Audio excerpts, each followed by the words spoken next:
maybe like 2 years or something like that, right? So I met him at my job. Dan, I worked at a coffee shop in Lambertville, and Dan was a customer that always came in, you know, always writing and stuff like that. And I started talking to him, and he's a journalist. He'll talk about himself a little bit more, but I think he has a lot of interesting things to say. So, here's Dan. Thank you, and thanks for having me. Thanks, Christian. I want to talk to you about things that you're interested in, but I want to, you know, so we'll get to that. And if there's particular areas or topics or whatever that anybody wants to discuss or wants me to talk about, you know, I'll be happy to do that. But I mean, I guess what I wanted to start by asking is how many people in this room definitely feel at this point in their lives that they want to be a reporter or be in journalism? 1, 2, Possibly.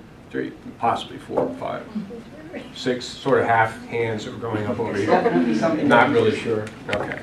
Yeah, so I'm going to pick somebody at random. You, who didn't really have your hand up. Why? Why are you interested? Tell me that. Why are you interested in journalism? I've always liked writing, and I think I appreciate kind of more journalistic writing, like really clear and concise. Okay. Do you read a newspaper? How do you get your news? Online. Online. Okay, no, that's fun. You read a newspaper online? Yeah, I like the New York Times. There you go. Okay, all right. So, how many people are thinking about a career, or at least starting writing, print, journalism? How many of you? Anybody? You?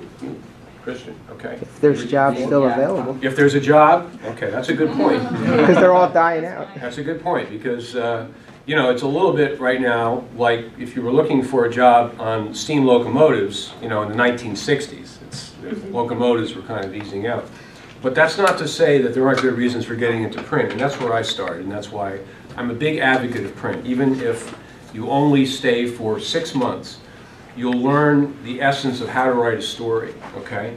And, you know, some stories write themselves. I mean, and the other thing is, when I wrote this story, there was a hurricane in Jamaica in 1988, and I was lucky enough that I was reporting in upstate New York near an air base, an Air Force base, and these guys would fly transports, C-5As, and these big transports to places that had been, you know, hit by disasters, and one of them, fortunately for me, was Jamaica. So even though I was earning about $200 a week working for this crummy little newspaper in upstate New York, I got to go to Jamaica, and a couple of years later I got to go to Puerto Rico. So there's all sorts of opportunities for people who just use their brains a little bit. And the reason that I'm starting out with this story is because, you know, here's a story that writes itself. I mean, you're in an area that was completely flattened by a hurricane, right? You don't need a lot of imagination to kind of write a story about that. But if you have to go to a zoning board meeting, okay, or you have to go, you know, report on a school event somewhere, that takes a lot of, you know, kind of imagination to pull that off, okay? But the great thing about journalism, daily newspaper journalism, is you've got to do this every day. You have to write every single day. It's the most important thing that you can do, whether you go into print, whether you go into TV, radio, NPR, you know, Fox, whatever you decide to do, is to write.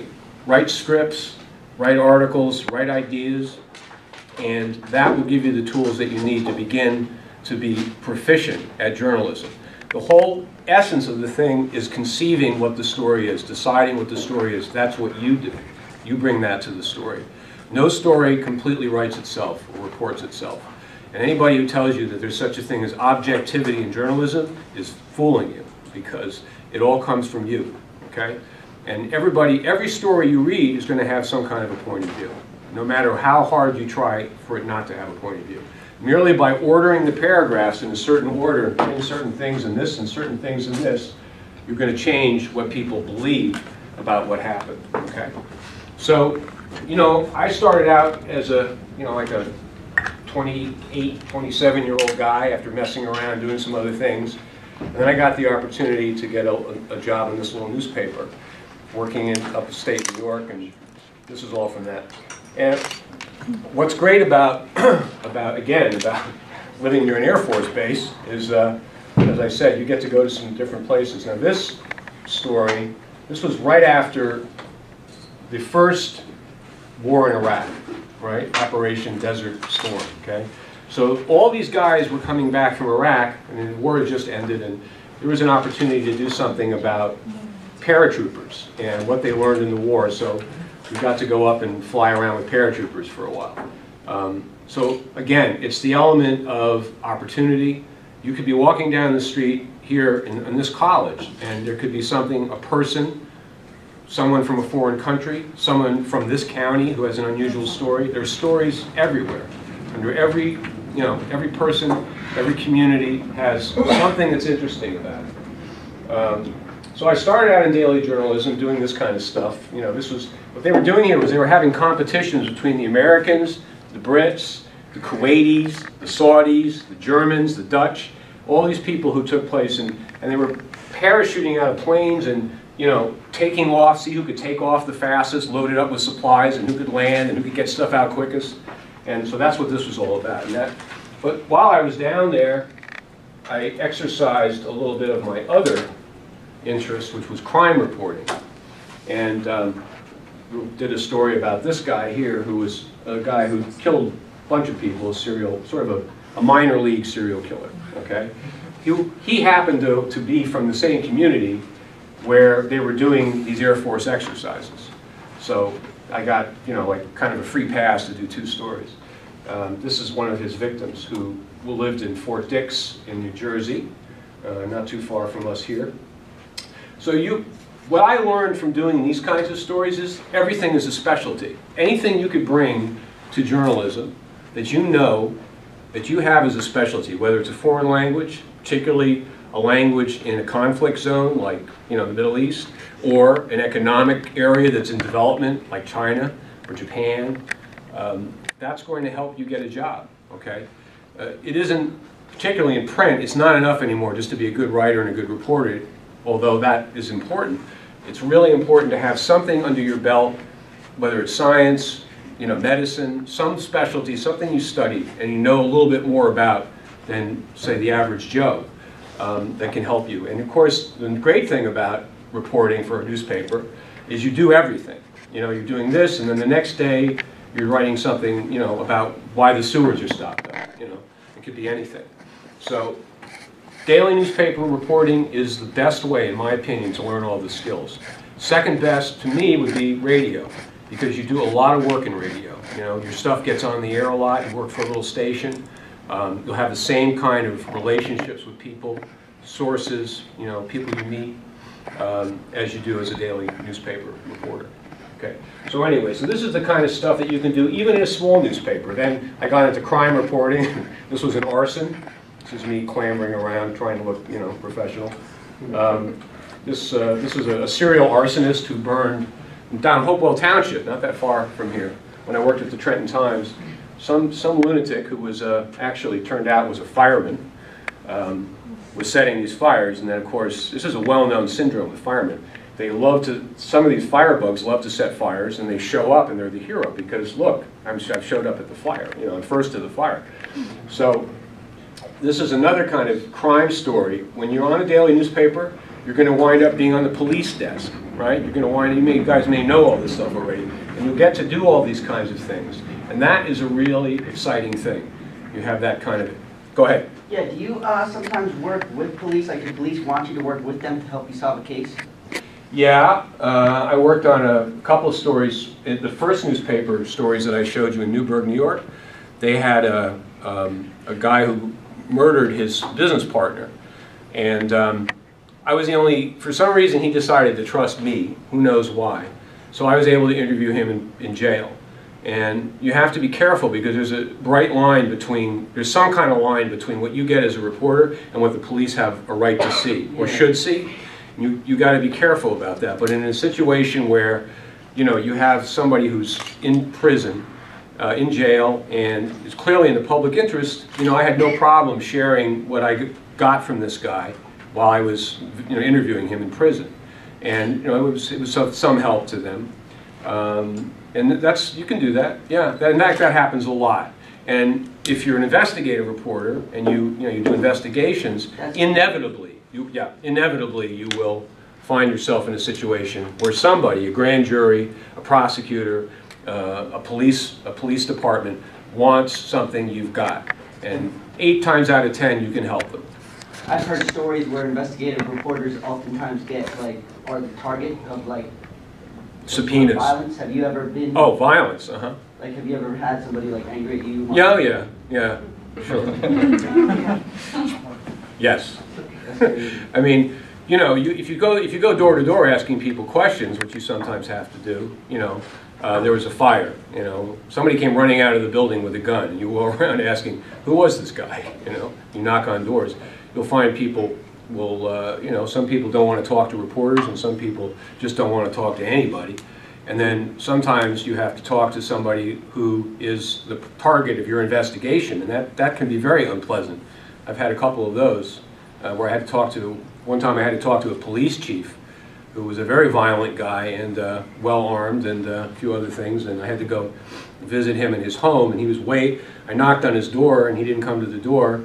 The garage door was open and he was in the back cleaning his gun, and I had to present him with a long list of, you know, questions. And so, you know, some of those are a little more dicey than others, but, you know, that is part of the responsibility that goes with the job, because one of the things you do have to do is try to talk to everybody who's involved with the story. And some of those people are decent, hardworking, wonderful people, and some of them are not so decent and hardworking and wonderful.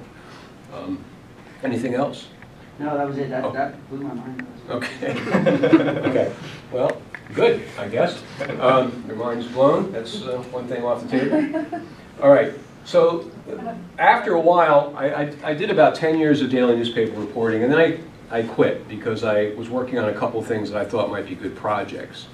And with the help of my wife at the time, she said, no, you're miserably unhappy. I'm tired of hearing about it. Yeah, quit, you know. So I did, and I got into writing for magazines. And The Nation, I don't know how many people know it, but it's actually the oldest magazine in continuous publication in the United States. It goes back to the 1850s, and lots of people have written for it, some of whom are amazing people like Martin Luther King, Bobby Kennedy,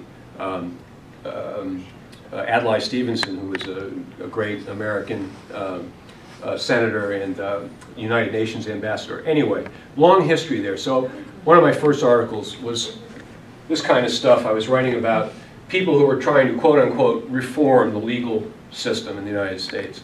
What they were actually doing, though, was making it harder for people to sue corporations. Corporations, let's say, for instance, like you know, a company that makes a pharmaceutical that has terrible side effects and causes brain damage or something like that. So there's two sides to every story.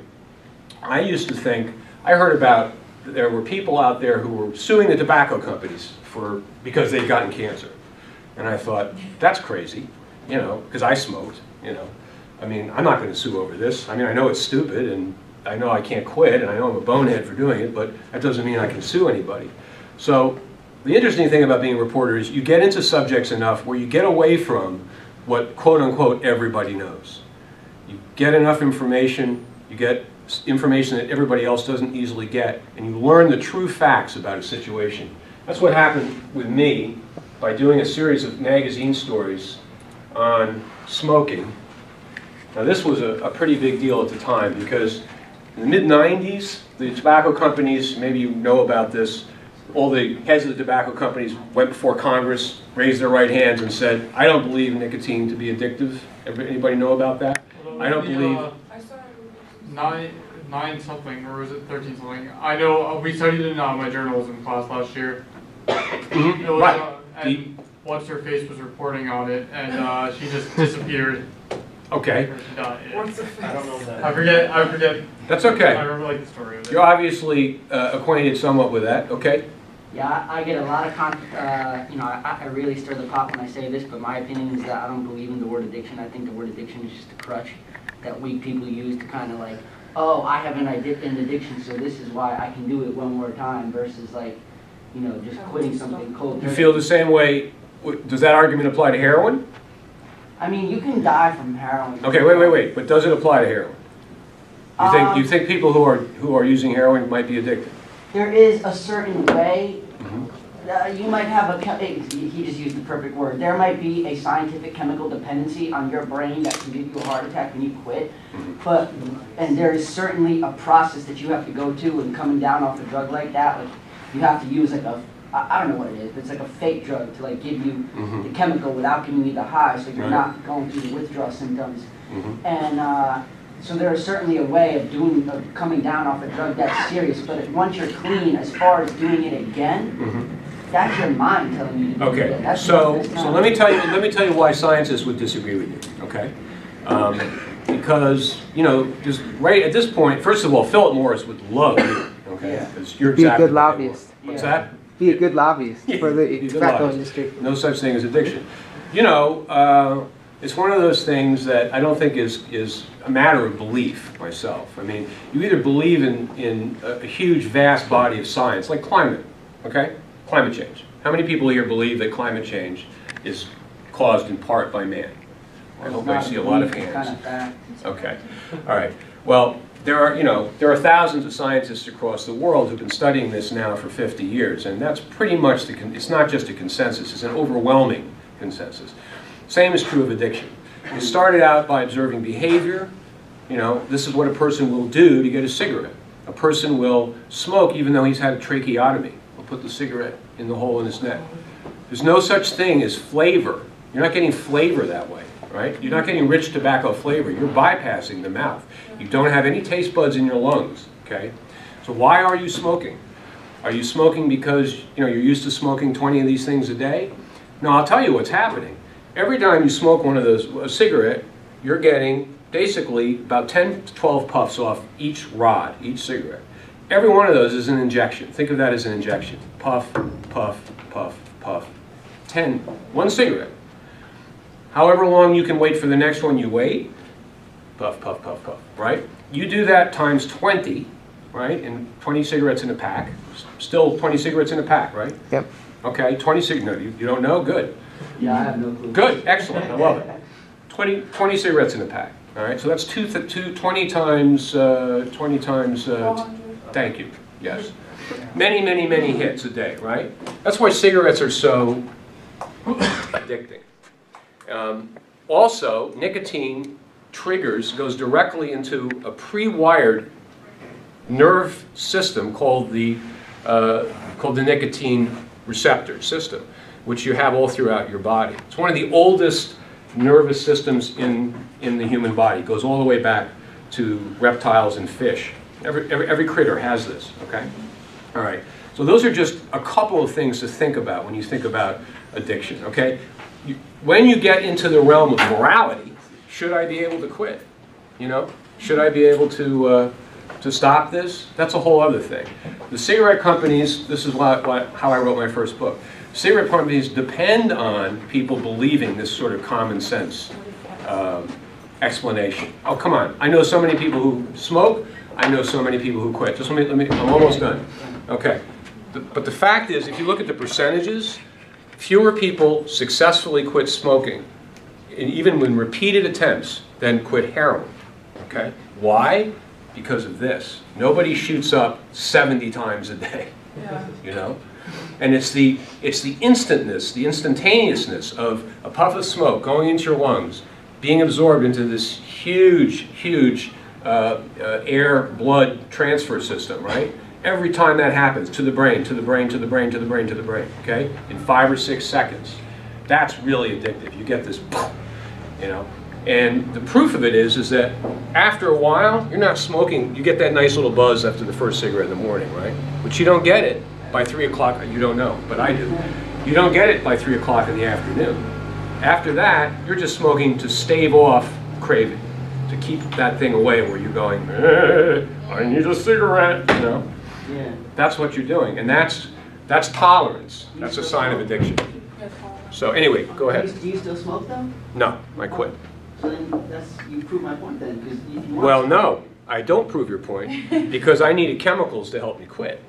So. Did you use the patch? I actually used this, they had, at that time, they'd gone past the patch, they had a nicotine inhaler. And I had to quit because the nicotine had affected my heart. Was it before, after, or during this article that you quit? It was before this. Oh, so you didn't have the evidence No. to make you want to do it. This was long after. Go ahead. I was wondering, like, when they're saying like it's not like addiction isn't real, is it like? It's an addiction. Yeah. It's a physical like, addiction. Do they go into like psychological or chemical, or is it just like do they? It's both. It's chemical and it's psychological, and they work hand in hand. You know, the psychological part is hanging out with my friends, right? Having a beer. You know, we're doing what we do, and they're having cigarettes and I'm having a cigarette. Or even if they're not having cigarettes, they're having a beer and I'm having a cigarette, right? That's more or less psychological. After that, you get into the fact that the whole circuitry involved and the dosages, you grow additional receptors when you smoke. You already have nicotine receptors in your brain, okay? Because that's part of you're hardwired for that. When you smoke, you grow more. And if you reach a certain level where you plateau, you smoke 10 cigarettes, 15, 20, 30 a day, and you get that many more receptors, and they're all going, me. Nicotine, please, now. Okay, go ahead. Last one on this subject, okay? Yeah, so I might be partially contradicting myself, but what about all the psychologists, for example, to put into context, my uncle is a very serious alcoholic.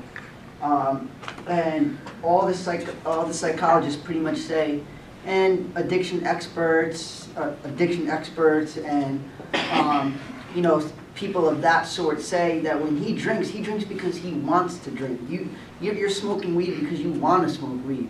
Like when no serious addiction specialist, or I mean, you know, there are a huge number of people who are involved in this field now. That's certainly not the state of the art. I mean, the state of the art, what people believe now, is that alcohol is hugely addictive.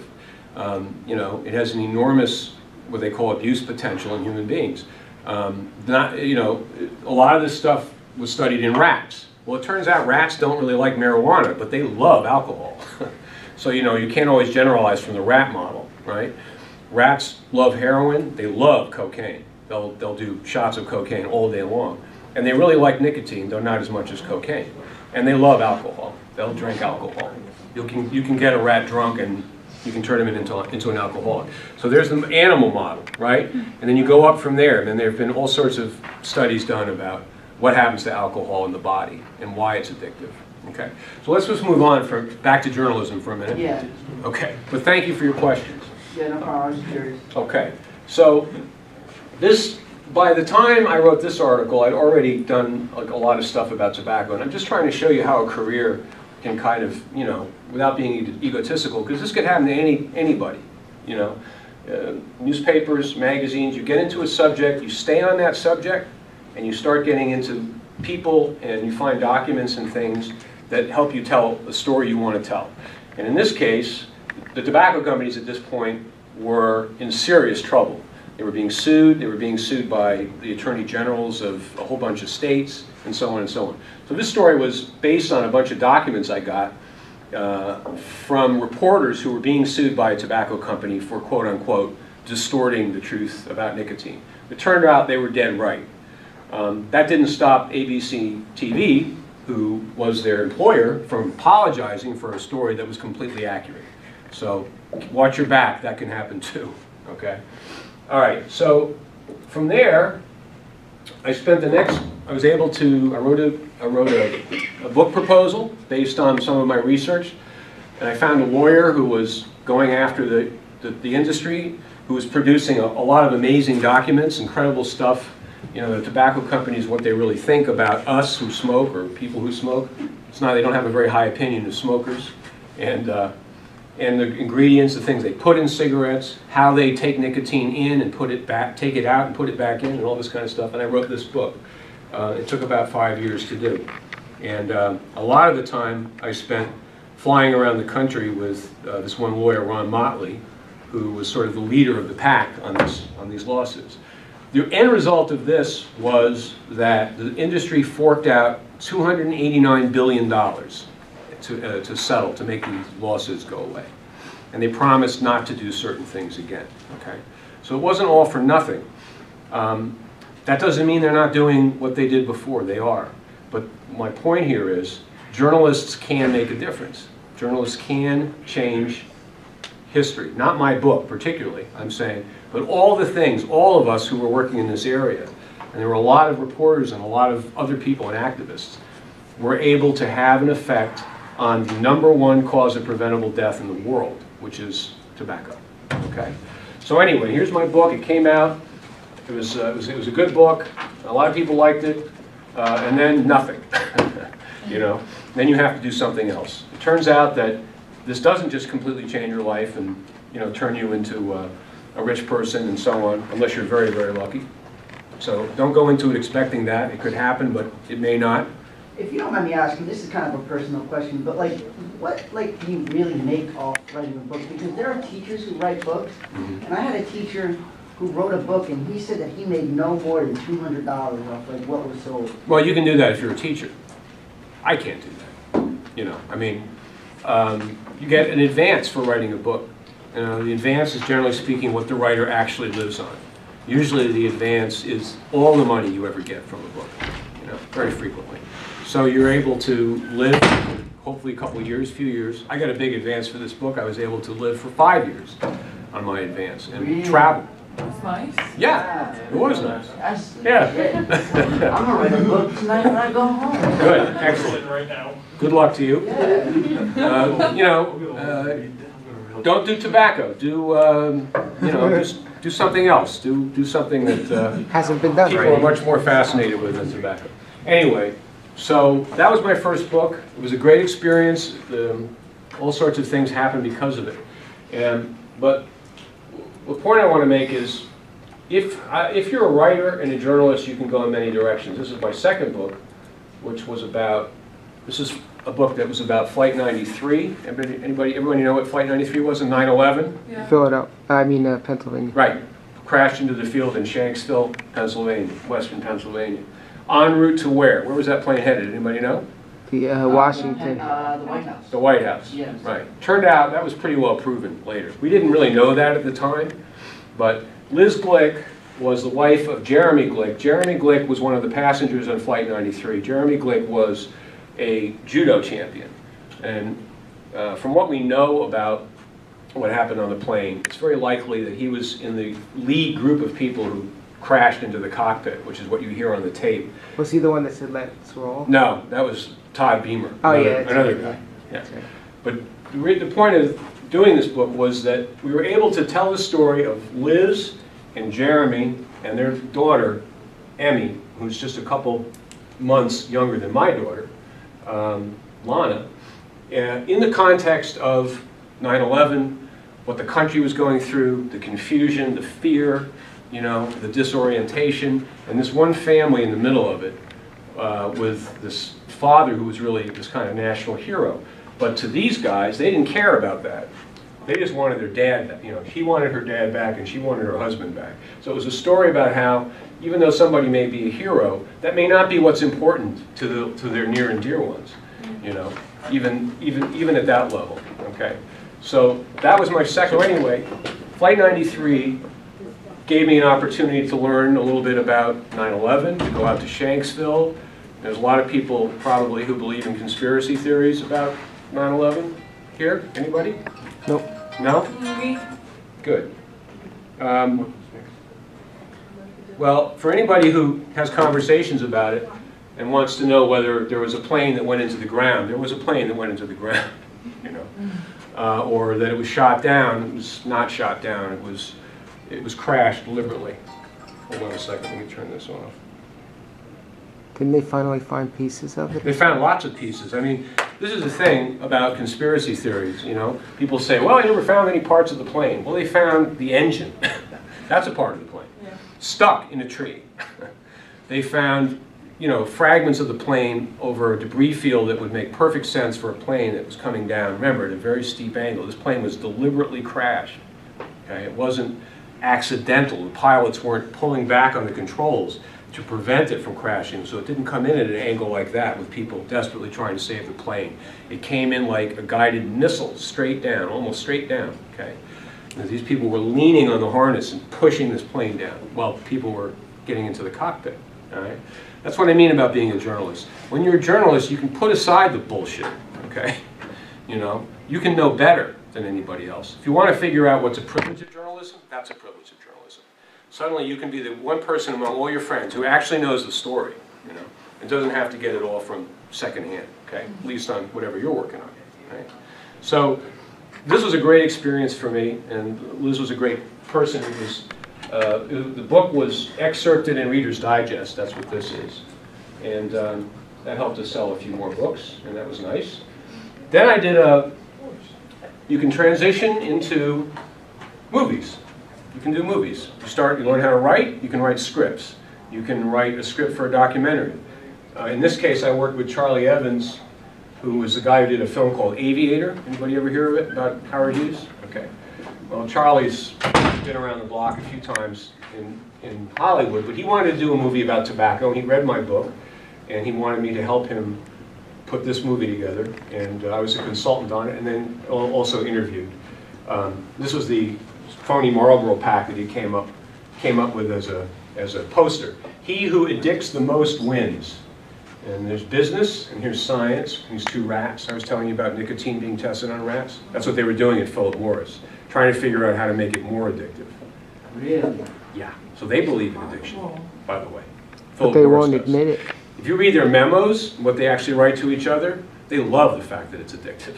They talk about it, you know, what a great product we have. There are actually memos from the 60s going, this is a great product, you know. Not only is it cheap to make, it's one of the cheapest products to make, by the way, per unit, but people can't stop buying it because it's addictive. We're in a great business, folks, you know. That's actually what they were literally saying. So this was a project we spent a couple years on. It was released in the theaters in 2011, and, you know, small theaters all over the country, but, you know, it wasn't at the Metroplex, it wasn't, you know, wasn't at the big AMC theater. But it did very well, it got a lot of good reviews, and it was a really great experience for me to be able to work in another medium. And this, again, if you have the core skill of being able to outline a story, decide what's important, get people excited about it, right? Why is this story exciting? What's the heartbeat of it? And you can go into any field in journalism, whether it's print or something else. Okay. Finally, I'm going to leave you with a couple of things. This is a book that we just finished. I have a collaborator on this who's an attorney, civil rights attorney. It's a book about gangs in Los Angeles, Hispanic gangs. There are some very well-known Hispanic gangs. They're not as well-known, probably, to East Coasters or, you know, most of us, as the Crips and the Bloods and some of those. But the Hispanic gangs, this is Norteños? Norteños? Yeah, they're Norteños and these Sureños, right? Well, those aren't gangs. Those are huge groups of gangs. You're either a northern or, you know that, southerner, right? These are southerners. This guy was the leader of, this is a tattoo, it says TST, Temple Street. That's his gang. Very powerful but small gang. M13? Yeah, that's right. That's, you want to explain? Hold on, wait. You got to explain what that is. What? We could talk about it. You're talking about the MA, right? MS-13. Right, MS-13. Right, well, I thought you were talking about the MA. That's another gang. Yeah, MS-13. They're all in play in this neighborhood of Los Angeles where I was working, okay? So this guy does not have a Hispanic name. His name is Anthony Adams. His grandfather was an Anglo, but he was in prison for many years, and he's showing me his Bible and his concordance, which is what kept him able to get through prison, was working with the Bible. So this particular story is about this guy and a bunch of other gang members like him, who were no angels, but who were set upon by a group of predatory cops, a group of corrupt cops. Yeah, narcs. Yeah, they were supposed to be narcs, but they were actually dealing themselves. They were the kind of narcs who steal your drugs and then sell your drugs for you and put you in jail. That's the kind of narcs they were, okay? So they cooked up a lot of cases, which wasn't hard to do because these guys are all hardcore gang members. But this guy was put away for about 7 or 8 years for a murder he did not do. And I wrote a book about this scandal, this police scandal in Los Angeles called, which was called the Rampart scandal. Hija de hijo de madre de Dios. Huh? You have the hijo y el madre de Dios. You're going to have, I don't know what you're saying, so I didn't learn Spanish doing the story, unfortunately. I wish I had. Candles that he's lighting. Huh? The candles that he's Right, lighting. that's right. It's a memorial for a friend of his named Wicked, a street named Wicked. And this is an area where their bullets were just flying in the 90s, okay? And the cops took advantage of that. They would set one gang off against another so that they could control the territory. This was a pretty famous story at the time in the 90s, and we rewrote it, and that's one of the gang houses. This is where the murder that the guy I showed you was framed for took place. He didn't actually pull the trigger, but he was framed for a murder at this McDonald's in this neighborhood of Los Angeles called Rampart. Okay. Now this guy here is the lawyer who went up against the police department and got a lot of these gang members out of prison and befriended them, got them out of the gang life. And this is his friend Benny the Jet. For any mixed martial arts or martial arts enthusiasts, Benny, he's kind of an 80s and 90s guy now, but he's a great kickboxer. And they were close friends, and Benny got a lot of the gang members jobs too and helped them because he came from a gang himself. So this is the kind of cast of characters that you get when you get into a story. You know, you find some unusual people, and that makes the story a lot more compelling and interesting. Here's another gang member. This is his street name is Happy, and he cleaned up his life thanks to Greg. But you can still see 18th Street, the 18 here, from his gang, which is the biggest street gang in the United States, biggest Hispanic one. And this is like this is a happy face and a sad face, the two sides of life. You cry and you laugh and you cry. He was an enforcer for the 18, and is now out of the gang life. So we spent about 4 years, I guess, working on this book, and now it's completed and it's going around to publishers. Yes, ma'am. So wait, how do they get out of the gang life? They need a lot of help. I mean, the most important thing is to get out of the neighborhood.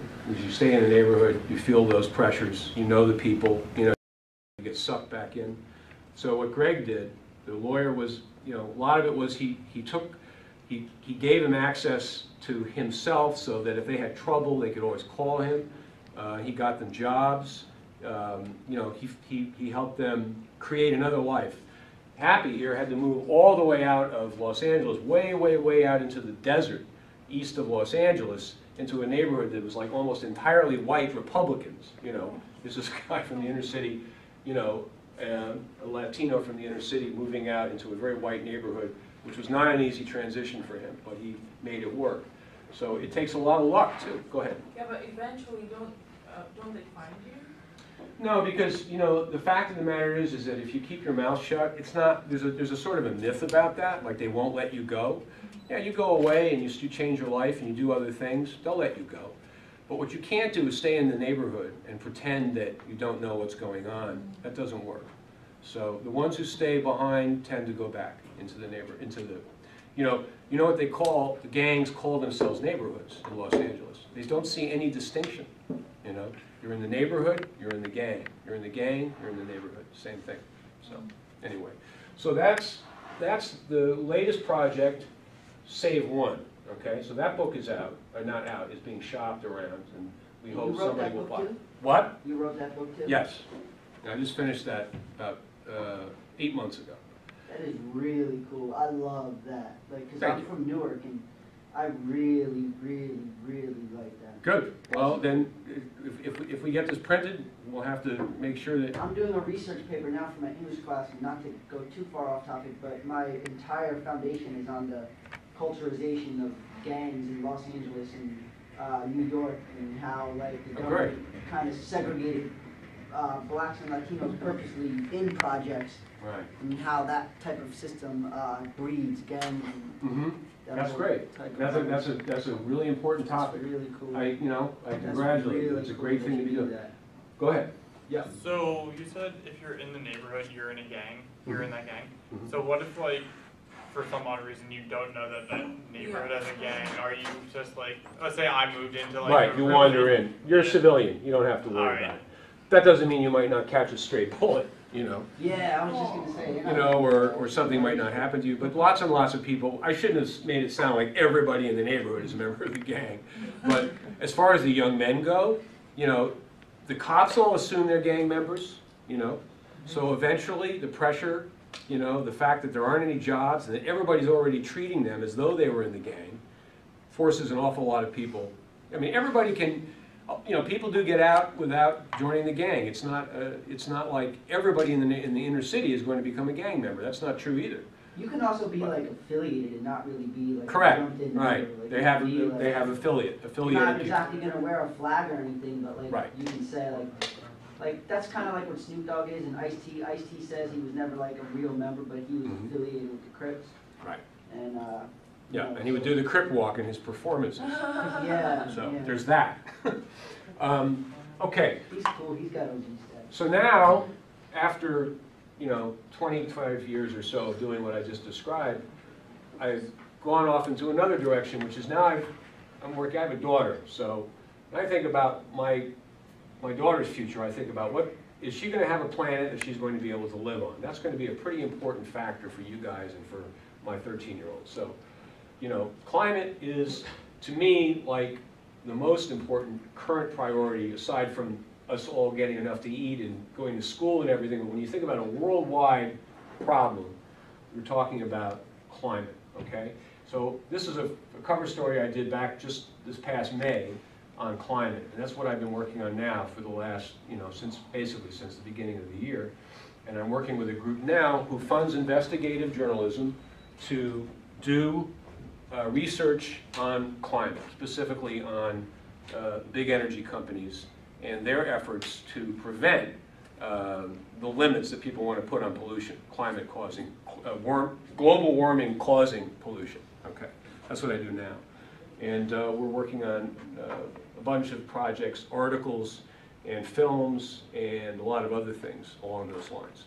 And that's it. That's my whole career in a nutshell, folks. And all I can tell you is that you won't get rich doing what I do. Okay, I sure haven't. You know, you may, you know, make some money at it. You may make a lot of money at it. That can happen too. But you probably won't get rich. But it'll take you places you never thought you'd go. It will introduce you to people you'll be very glad you met.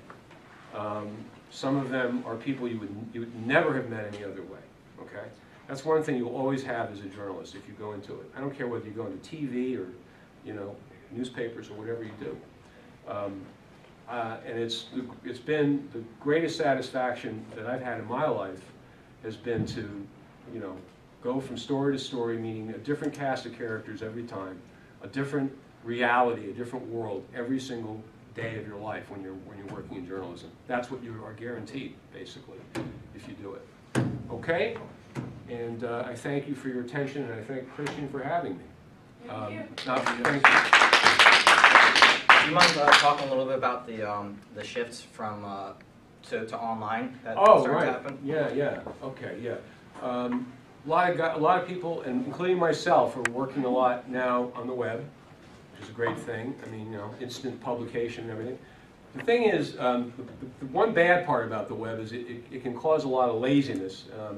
You know, if something goes out on the web and it goes viral, or it's widely read, or whatever, you know, everybody sort of tends to believe that it's true, you know, but it may not be true. Frankly, many times it isn't true. So web journalism is great because it's easy to have publication, it's easy to get some readers and get some attention to your work, but you have to watch the fact that the standards are not the same as they are in the quote-unquote print, you know, what they call mainstream, still called mainstream journalism. I would urge anybody who wants to do web stuff to try to remember that a fact is still a fact, and, you know, somebody somewhere will check those facts if it's an important story, and you get into trouble if they're not right, and you can get into a lot of trouble. And there's been some examples of that. But I think it's a great opportunity, and right now there's very little print journalism, especially magazines. There's only a dozen or so that are really doing this kind of work anymore. So the opportunities are online, and I say, you know, that's a great thing.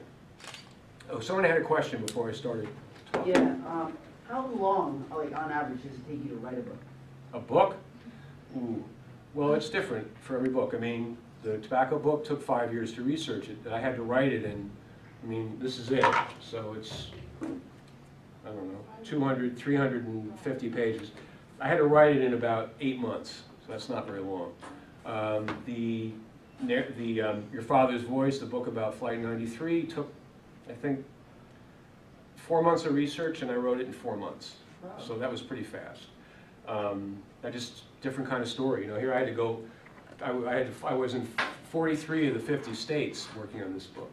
I was in Indonesia, and I was in Europe. I went all over the place on this advance that I had. For the other book, for the Flight 93 book, I drove from my home in Hopewell to North Jersey and talked to Liz. That was it, you know, and I went to Shanksville, a couple other places. So it's very different for every book. So is it like the kind of thing like where you wake up in the morning and take a 9 to 5 for like those 8 months where you're just Right, we were talking about this, remember? What your day is like? Yeah, sometimes. Sometimes it is. Sometimes you're up till 5 in the morning finishing something and your day starts at 1 in the afternoon, you know? Probably not that different from the way you guys are living now, but... It's probably when inspiration hits you, you start writing, right? That's right, yeah, that can be true too. But don't depend on inspiration, you won't get you paid. Yeah. You know? Well, you know what I mean, when you get an idea, No, you no, gotta no. go to Inspiration is important, always important. But what I would say is, if you're freelance, you structure your time the way you want to. But if you don't work, you know, you're not going to get paid, you're not going to do anything, you're not going to accomplish anything, so you have to keep yourself honest. Plus you got publisher deadlines if it's Yeah, actual. that's true. You always have a deadline if you're writing for somebody else. That's true, that helps. But book deadlines are very long, can be. You know, I had a 2-year window for my first book, you know, and I went way past it. So, yes, ma'am? Are there any differences between print, TV, and radio, and if there are, what are they? Well, the biggest difference is there are different media. You know, TV is a visual medium. Pictures are the most important thing. If you want to pitch a story, go to a network or go to a production house or something and try to get a TV documentary done, go to Frontline, let's say, you got to show them that you have pictures, images, video, places you can go to get pictures, you know, people who are good on camera, not just intellectually stimulating, but people who someone would want to watch. Not everybody is somebody who's a good on-air personality, right? Radio is a great hybrid because radio, you still get the verbal thing going on. That's your main source. But you also can get, like, if you, anyone listen to NPR, right? National Public Radio? That's the one. Yeah. NPR has this sort of kind of like landscape idea that they use with sound. So if they're doing a story about a brewery, they'll start out with the sound of, like, you know, trucks coming in, and so you get a little bit of this sort of atmospheric stuff. Plus, you get a script where somebody's talking. You get both. BBC does that too. Yeah, that's right. Yeah. So, you know, I think some people are more suited to certain things. Some people are just really good thinking about images. A lot of you guys are making movies on your, you know, on your iPhones. My daughter is making movies on an iPhone. Yeah, if you go They're on, better than documentaries I see on TV. If you go on YouTube and you type in movies made with iPhone, there's at least like 5 or 6 of them that are so freaking good. You Right. like, this is made on an iPhone? Oh my Right, God. this is really true. And you guys are much more adept at all that kind of stuff, computer-oriented, you know, image-oriented stuff than my generation probably will ever be. So that's probably the future. And all I can say is handle it intelligently and remember that, you know, it has an effect. Yes? I don't think I asked the right question. Okay. The differences in the material, like how you research and... Oh, I see what you... Yeah, that's what I meant. I mean, Yeah. No. Well, generally speaking, print is more in depth. I mean, you're going to get an opportunity. I'll give you an example. The traditional newscast on TV, which hardly anybody watches anymore, but let's say CBS Evening News, okay, back 30 years ago when it actually was a half an hour, is equivalent in printed words to if you take a New York Times page 1, cut that in half, it's the top half. That's all you're getting in words, okay? All the rest of the story is being told by pictures, okay? That's all you've got. So, yeah, I mean, print gives you, you know, much more depth, usually. But the impact of seeing something on the screen, you know, seeing a war, seeing ISIS, seeing, you know, whatever, is you can't calculate that. That's really what TV has going for it. It's a punch in the gut, you know, versus more of a mental thing. You know? Yeah. What's your thoughts on the movement towards like citizen journalism? I love it. It's great. I mean, that's a way of getting people engaged, you know. I mean, that's the thing, you know, 40% of the voters are going to go to the polls today. Now, that's a sad commentary, you know, particularly considering what the Republicans have been doing, you know, to the country for the last few years in Congress. It's a very sad commentary. So, but You know what? go ahead. No, so engagement and journalism go hand in hand. There are no special rights granted in the Constitution to journalists. We're guaranteed a free press, but the right of the press is held by every single citizen in the country. Just because I have a press pass that lets me get into a courthouse or something, that doesn't mean I have any rights that you guys don't have. Especially, not a single one.